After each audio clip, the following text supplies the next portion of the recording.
Tu dois attacher une importance particulière et prioritaire à ta santé spirituelle. De la même manière que tu attaches une importance, et je l'espère, à ta santé physique en faisant attention à ce que tu manges pour que ta santé physique soit tout le temps au top, dirons-nous, de la même manière, tu dois faire attention à ta santé spirituelle. Dieu nous a donné son Esprit Saint et la parole de Dieu, la Bible nous dit que nous sommes le temple de son Esprit parce que son Esprit habite en nous. D'où l'importance de la dimension de l'adorateur et de l'adoratrice qui fait déjà attention à sa santé physique, mais qui doit faire aussi attention à sa santé spirituelle. Et des fois, il peut y avoir des personnes dont leur santé spirituelle est totalement défaite, est totalement en berne.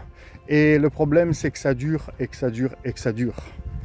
Nous allons voir certains éléments qu'il va falloir remettre en priorité pour que la santé spirituelle reprenne du beau temps, c'est-à-dire que la santé spirituelle soit au zénith, qu'elle soit ensoleillée.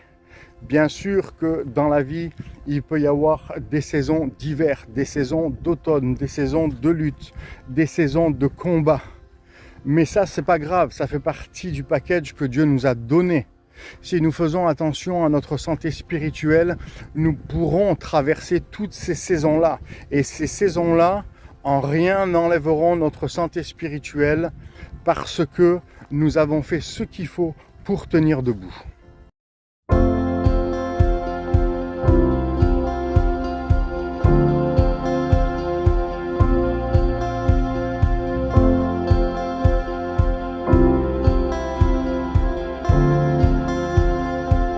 Bonjour et bienvenue sur Bâtir avec Claude, foi et business certifié Total Impact Fadler Célestin. Et je pense que tu l'as compris qu'aujourd'hui nous allons traiter ensemble le thème de la santé spirituelle.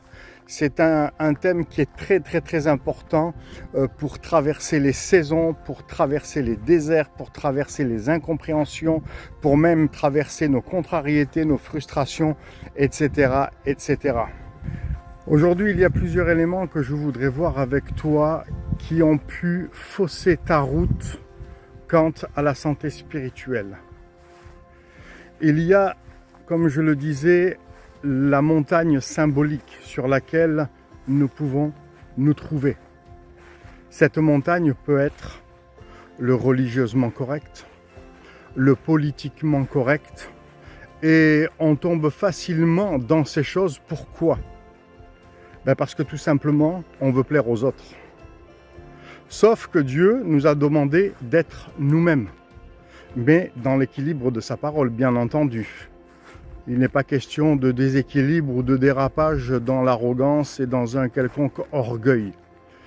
Mais quand nous voulons plaire aux autres, forcément, on n'est plus trop dans les clous vis-à-vis de ce que Dieu nous demande dans sa parole. Bien sûr qu'on pourrait rajouter d'autres éléments et rajouter une liste beaucoup plus longue. Mais dans cette vidéo, ce n'est pas le but. Il faudrait faire un live, il faudrait faire une émission, il faudrait faire quelque chose de beaucoup plus conséquent. Mais aujourd'hui, beaucoup de gens ne peuvent pas espérer avoir une bonne santé spirituelle si elles décident en fait de rester déjà sur les quelques montagnes que j'ai citées. Alors je t'encourage aujourd'hui à descendre de ces montagnes, à traverser la vallée et à aller sur la montagne où c'est que Dieu t'attend.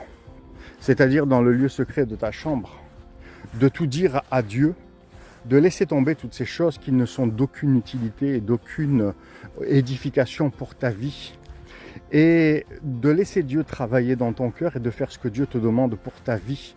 Et tu verras que la santé spirituelle va revenir comme jamais et qu'il faut que tu construises, que tu bâtisses une profondeur, une relation avec Dieu, mais en profondeur. Pas quelque chose comme cela du b.a.-ba, je prie parce qu'il faut prier, je lis parce qu'il faut lire. Mais vraiment en profondeur, c'est-à-dire que tu as une relation où c'est que Dieu te parle, où c'est que tu entends Dieu te parler, où c'est que tu n'émets plus aucun doute quand c'est Dieu qui te parle. L'autre élément est la montagne de la comparaison.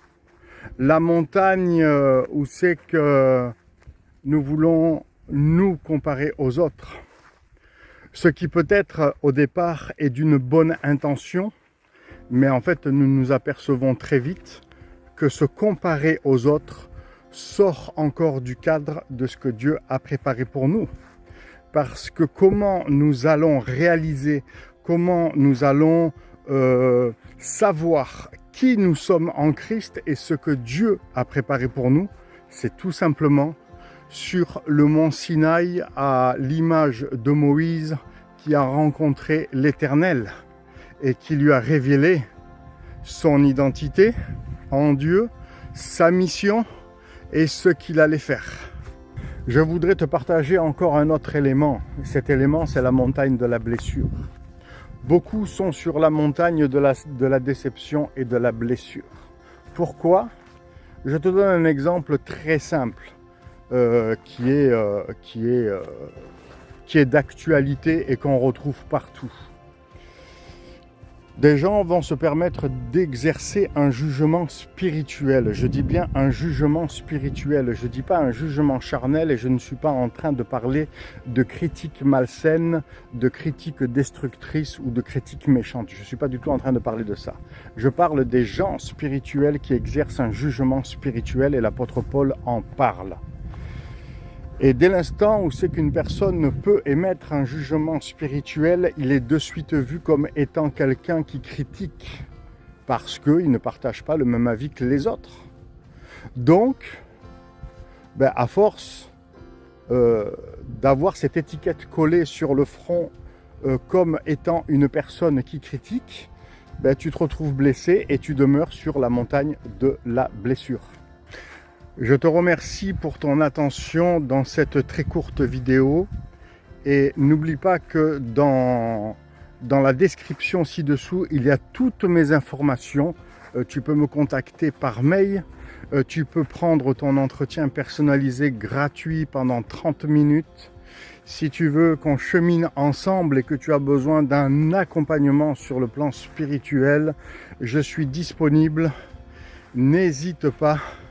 Parce qu'avec Dieu, rien n'est fini et tout est possible. Alors, je t'encourage encore une fois à descendre de ta montagne parce que Dieu a pour toi des bonnes choses en réserve. Alors, ne te prive pas. Je te dis demeure béni. À très vite. Bye bye.